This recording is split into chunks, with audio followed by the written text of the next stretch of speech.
Now, I've always been the sort of man that needs space to do things.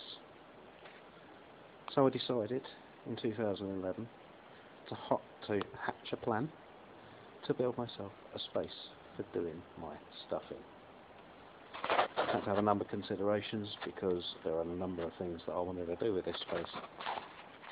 But this is what I came up with. Okay, so the shed was built in 2012 and we also had to rehouse the chickens. There they are, chickens chucking around. So as part of the shed, that was one of the main considerations, to make a little chicken run for the guys. It's winter at the moment, so they're a bit miserable. All chickens suffer with SADS. This is my favourite bit, a little automatic door. When I push the plunger, it shuts the door. When I pull the plunger, it opens the door. Let's see it go.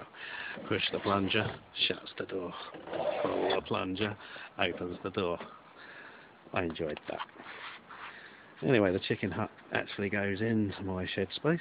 Here is my shed, and this is my space, so here we go.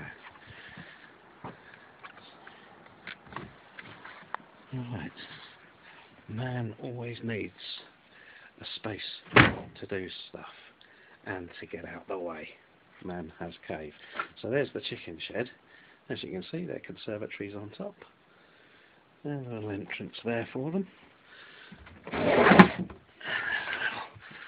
you can see, a little living quarters in there.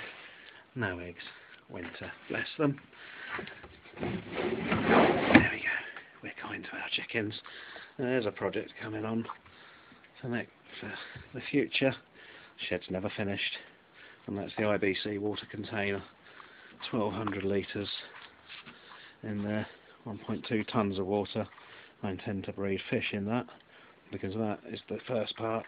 The second project, which is the greenhouse end of things, which I'm going to make an aquaponic studio out of. So there's a project for the future. There's going to be a back wall between the shed and the greenhouse. The wall's going to follow this line across here. But until I've finished digging my hole, and here is my hole, I'm going to put a sump in there, a 55-gallon drum. But as you can see where I live, it's rocky, so I've found some friends. I've got that one out already. I don't know how far they go, but there we go. We're going to do that next. Right. But I've got my space, and now I can start doing things. And the first thing that I'm doing in my shed is making the age-old gas bottle wood burning stove. So, I'll show you what I'm doing. I'll just put this on my makeshift film stand. Look at that. Bit of polystyrene and a metal rod. Can't go wrong. Okay, so the wood burning stove, I've looked on the internet. Loads of different people are doing loads of different things. I've known people do this for a few years. I thought it was about time I had a go.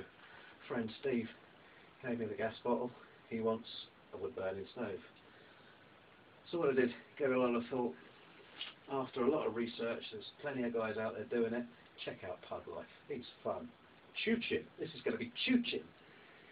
So, marked out everything on there that I wanted the thing to look like. The door's going to be here, and this top I wanted to take off. So the first thing you do is take all the gas out.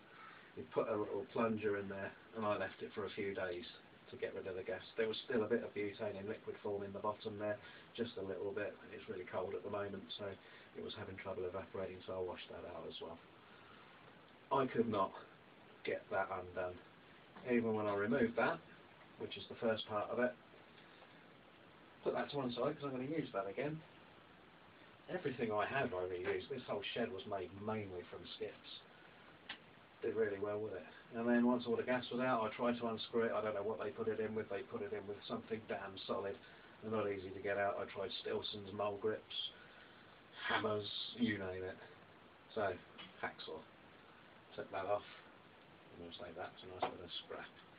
And then using the old handy disc cutter, grinder with a cut-off disc, I cut out a square hole in the top and removed that panel there. That gives you access to the inside to start with. Put that to one side. Never in the bin. Never in the bin. To one side. Right, so when using my cut-off tool, I followed this line and removed the top. I cut inside. Using that square, I pushed out these corners a bit because I had hanging around an ice-old Victorian drain cover, and that sits nicely into there. That way. There we are, slightly nice and solid, it's not going anywhere. And that's going to make the bed of the fire there. Then what I did, I cut the bottom off. There we are. And that ring, I had a plan for. That ring, I thought, would be handy on the top. So I haven't yet decided how I'm going to put it on the top. I don't know whether I'm going to make it, bolt it on, screw it on, weld it on, clamp it, whatever. It's going to go on the top there. But first what I need to do is get myself a bit of 4mm plate to weld in the inside of this to make a nice lid for that, and a hot plate that you can put a kettle or a pan or something like that on. So anyway, what I did then, I wanted to, before I cut any doors or anything like that, I wanted to make enough space at the bottom for an ashtray, because I'm going to leave this tang on here, and this bottom here I'll put a cut in it here, and with a couple of bits of angle line I'll slide it in and out, make a drawer out of it, and that can be used for the ashtray. But then I also need something for the embers to sit on, so crucially this needs to be at the right height so that I can seal the bottom of the door onto that lip there to make the door airtight. I'm going to have to weld, obviously once this is cut out there's going to be a gap, so I'm going to have to place some stripping around the other edges here to give it an airtight seal, or as close as. This then fits inside there. I've guessed the spacings at the moment. I've just used a bit of 2-inch polystyrene just to space it out at 2 inches. A burner like this should be enough for the ash, and then we place that in on top of the polystyrene just to scope it all out so I can measure for the doors and stuff like that.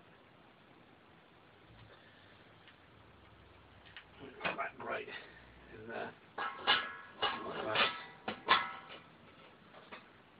and then what you get is inside there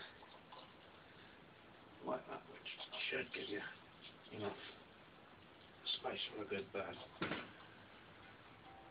Now the next thing I did, using the top that I took off, I used that to create that circle there, with that D shape, almost full circle there.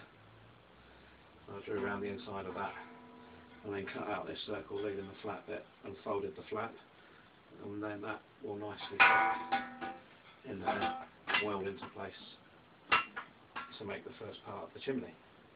Which will create a plate on the top there with a 5-inch so it can adapt onto the stove pipe, and also I shall create some sort of flap on the chimney to be able to shut the chimney down to give you a bit more control over it. So that's as far as we got so far. There's going to be a bit of playing around with a few sourcing bits, but what you might have noticed is that with that all together, this chimney's way down here. You usually think, well, the chimney should come out the top. What I'm going to do is inside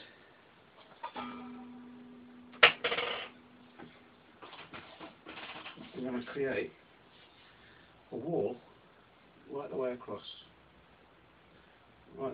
there, making two separate chambers inside there, one with the chimney, and it will come to that level there. I may put a little dip in it so that the flames can just lick over. So what we're getting there is the flames coming up like that, heating up the top plate, creating gases in there. There'll be an air inlet here to burn the gases off at the top. All those gases are inside the smoke, so the more of that smoke you can burn off, the more efficient your equipment is. So the smoke's going to come up there and then go down into this back chamber, where it will be